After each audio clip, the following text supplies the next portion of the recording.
Hey guys, good morning, or good whatever it is where you are. It's been a bit since I've taken you anywhere with me, but this is a vlog apparently. I'm Bella, the maker mama boss lady behind Fiber and Fox, and typically I podcast and I do pattern releases and supplementary pattern stuff. I'm a crochet designer. I also knit. You can check out the channel for other content if you're new, but sometimes I bring you guys along to yarn stores or events or yarny goodness, and it's been, I think, since the fall, and it's now spring, so yes. Today, nothing super special. It's not an event or something that anyone else is participating in, but we're kind of having a yarny day, and I thought maybe you'd like to come with me. So we're going to Granby, Connecticut today. One of the things I did last summer, I have a whole playlist with all the shop tours and interviews and all of that, but we did the I-91 shop hop together, and one of the shops that I discovered, not just me, but everybody on the hop, discovered last summer, and they're doing it again in August of 2022 if you're interested. Connecticut, Massachusetts, Vermont area. Was Marji's Yarncrafts in Granby, Connecticut. And it was just a really darling shop, and me and my mom both have wanted to go back. It's kind of a haul for us, so we're just making a whole day of it. But I figured you'd like to come along. I will make sure that I link to anything that I'm talking about. It will be linked down below in the description box, but I will link you over to Marji's and also to the video that I did last year. Full tour of the shop, interview with the owner, really lovely lady, and I just love her story because her yarn shop is pretty unique in that it's the back side of her house. So like the front side of her house faces the road, and then she's got like a nice little wraparound porch, and then the back side of her house is a yarn store. And it's allowed her to raise her kids and still kind of be at home, but also run the shop. It's really, really cool.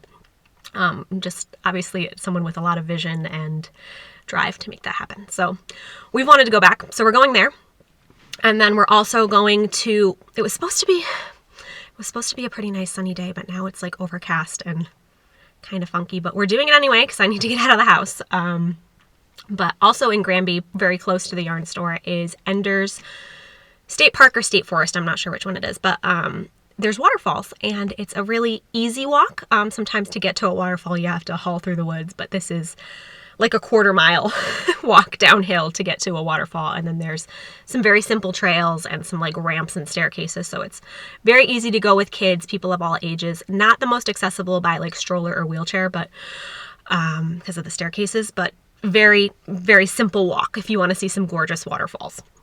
And we're bringing our rubber shoes. We kind of play in the pools. I don't think you're actually allowed to like swim in the waterfalls, which it's too cold anyhow, but that's not a toddler thing, but if I didn't mention, I'm bringing along my mom and my sister and my toddler. They probably won't make too many appearances, but we are all going together.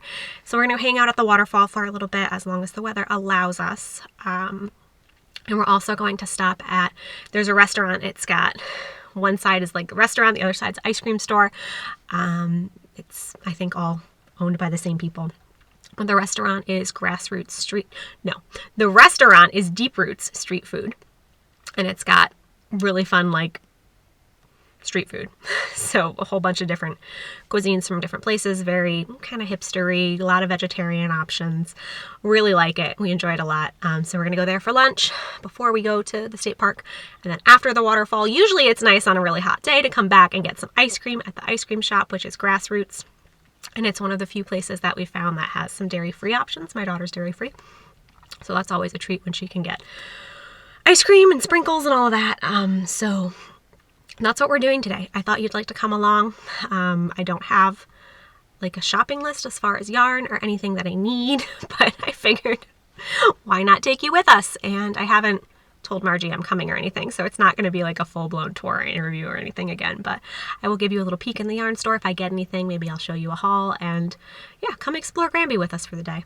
Why not, right? Thanks for coming along. Let's go.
And to hold them in my hand. Okay. Oh, that's a good one. Any other ones? Do you like the little jewelry ones? The beep. I'm still doing it. Still recording. Do you want to be done? I'm doing some more. I like that one. That one's pretty with the leaves. This one, I did it. I made it. Okay, you'll show me that one. Wow, The what a bottom good little vlogger and you the are. front. Oh, wow. Yeah, that's very good. Okay, one more. I'm just showing you. Okay, well, I think we need all of them. Pick one more really good one to show me.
So hopefully that was a fun little day for you to come along with us on. Wanted to show you real quick the things that I got at Marji's. I'm going to do my best. I'm balancing the camera on the steering wheel because I don't have a car mount for it. So I'm going to do my best one-handed to show you what I got. Lovely yarn store, and Marji is just a delight, and we enjoyed visiting a lot. I got, if you're anyone that watches knitting podcasts, you've probably seen these. In focus? There we go. From the Knitting Barber. I think they're just called barber cords. I'm not sure. But they're these long cords. I think there's a couple of them in here.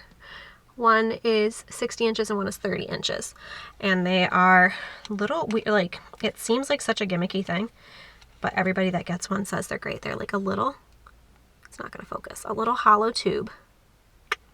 Yeah, little hollow, stretchy, rubbery silicone-y tube that you put on the ends of your knitting needles when you get to a point where you want to try on your sweater. So rather having to put it on waste yarn or connect multiple interchangeables together or whatever to try it on to get it around your body without all your stitches falling off.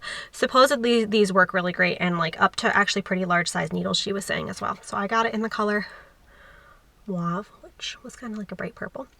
And I believe there's two in there, and I think it says they're the original, so I think they came up with this idea.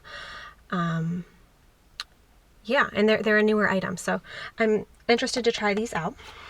And then I also got, she gave me the whole tube because there was only a few left, but I got 1, 2, 3, 4 of these kind of Lord of the Rings looking wooden buttons. Because I have a ton of buttons in my stash that are very girly, sparkly, pink, shiny, feminine, but I don't have a ton that work great on little boy garments. And I didn't mention in this particular video, but if you watch the podcast, I am about, by the time you're seeing this, somewhere between 6 and 7 months pregnant. We're expecting a son, and I've been stocking up on little boy items, so I'm excited to make some garments with some beautiful elfy looking trees. And then I also have been on a new mohair kick. I recently finished a shawl design with mohair that's going to be coming out soon. The dandelion dispersed shawl, if you're curious. And I've decided I like mohair now. So this is like, look at this color. I don't know if it's it's like purple black. This is probably like my favorite shade of purple. So beautiful. So I got this, and I'm not sure how to pronounce. Tiansen pepper, maybe? Not sure. If there's a pepper that's this color, like I want to own that pepper too. But it's a Madeline Tosh yarn impression. It's the mohair base, and it's 420 yards per. It doesn't actually say how many grams, but I'm going to assume you're 50 grams, and it's 70% mohair and 30% silk, and it is lovely. And I was thinking of either making the ranunculus or something similar. I may hold it double, but I may hold it double with something else. Don't have that yarn yet. Or I might just make a really translucent-y ranunculus, so stay tuned on the podcast for that. But I would need more than one skein, so I was like, oh, do you have more than this? I really love this, like, beautiful purple-black color. She was like, well, I made my ranunculus out of it, and I have this remnant. This was the only one that was the same dye lot of the one that she had knit, so she sold her remnant cake to me for a discounted, like did the math on how much yardage and whatnot was actually here. So I have enough, hopefully, to make a short-sleeved, cropped ranunculus or something similar. Or I may use it in, I don't know. I'm not sure what I'm going to do with it. That was my intent, but yeah, I really, really, really like this. She also had some sock blockers that I wanted, but she didn't have them in the size that I wanted, so she might order those. She is just lovely and knowledgeable, and the video you probably saw, the way to my daughter's heart might be through organization of tiny objects.